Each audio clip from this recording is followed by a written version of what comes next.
If you are a high-level online business owner, meaning, for example, that you run an agency for ads, automation, or content, or you're a coach, you will need to build a personal brand and you will need to be on sales calls. But if you have a strong foreign accent and you're aware that it's causing you problems, it's extremely common that you tense up and become rigid. This makes it difficult for the person listening to you to relax as well, because when you're really tense, people get a little uncomfortable. They get a bit uneasy. They'll get worried about you. In addition to this, it makes you look and sound less credible, because if you were a total expert at this and you had done it many times before, logic tells us that you would be a lot more relaxed and you'd be calm as a cucumber. But the ironic thing here is that if you're the kind of person I typically work with, you actually have done it many times, but the accent still makes it seem to Americans like you're not as experienced, knowledgeable, or credible as you really are. So now that we established this common ground, why listen to me? Well, I'm a foreigner just like yourself. I used to have a strong foreign accent until I changed it successfully using the Hollywood accent techniques I learned at one of the best acting conservatories in the United States. The same place where people like Sam Rockwell, Timothy Oliphant, Eben Moss-Bachrach, and John Leguizamo have studied. So TLDR, I used to be where you are now. All right, so based on my acting training, what are the 3 ways to quickly relax before filming content or jumping on a sales call? The number 1 thing I always recommend is this: sighing. This is one of the simplest but most powerful and effective exercises you can do. It's so simple, some people think it's stupid, but if you go backstage on Broadway or any room that actors are actively getting ready in, you will hear actors doing sighing exercises. The most famous example of this is Matthew McConaughey in Wolf of Wall Street. You don't necessarily have to drum on your chest while you do this, but you can. It's up to you. Sighing is fundamentally just about letting your voice be free. So take a deep breath, and then you're going to let all that voice out, and you're going to try for a very resonant and, most importantly, relaxed sound here, okay? So that'll sound something like this.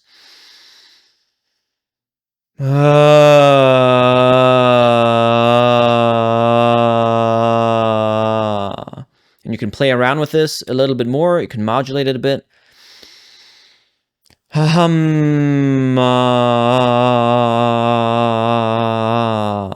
Now, I know this looks and sounds very silly. It is. And that's a good thing. If this makes you laugh and feel a bit silly, that means your body is actively relaxing and you're also changing your nervous system state from being kind of frozen into more of a safe and social state. In addition to this, most non-actors tend to be a bit reserved with their voice, which means you are a bit too tense and not loud enough, especially when you're trying to do a good job with your accent.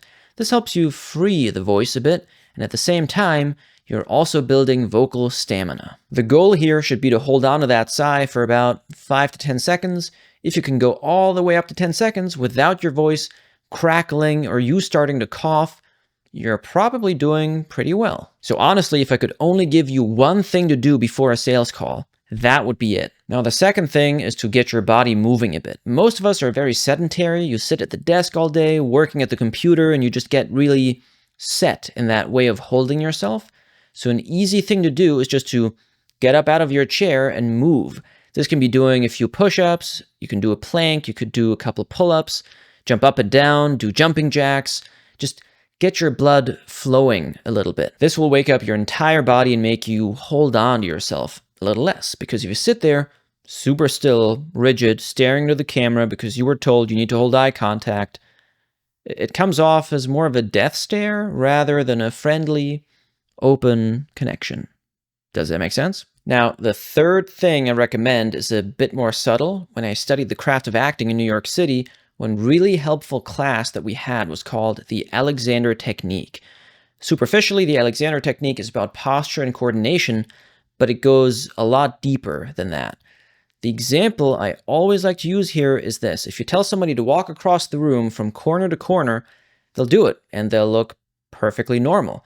But then you point a camera at them and ask them to do the same exact thing, and suddenly that walk doesn't look so natural anymore. The Alexander Technique is about noticing when you tense up, when your shoulders suddenly traveled all the way up to your ears because of all that tension, or when energetically you completely forgot that there's a whole second half of you at your back. Because a big thing that happens is that we get very frontal. So we're very much leaning in and forward, so the energy is completely directed into this direction, but it's a lot more grounded and comfortable for you and your viewers if you remember that you have a back, that your being is not just this wall in front of you, but if anything, it's more like a sphere all around you. So the key here is trying to notice when you tense up. And when you do, take a moment, recalibrate, take a breath in and out, let yourself relax, and then continue. This alone will help a lot. And there's obviously way more to this than what I just explained, and I'm by no means an Alexander Technique instructor, so if this interests you, Google Alexander Technique. Now this, of course, only scratches the very surface of those Hollywood accent techniques that I learned at acting school.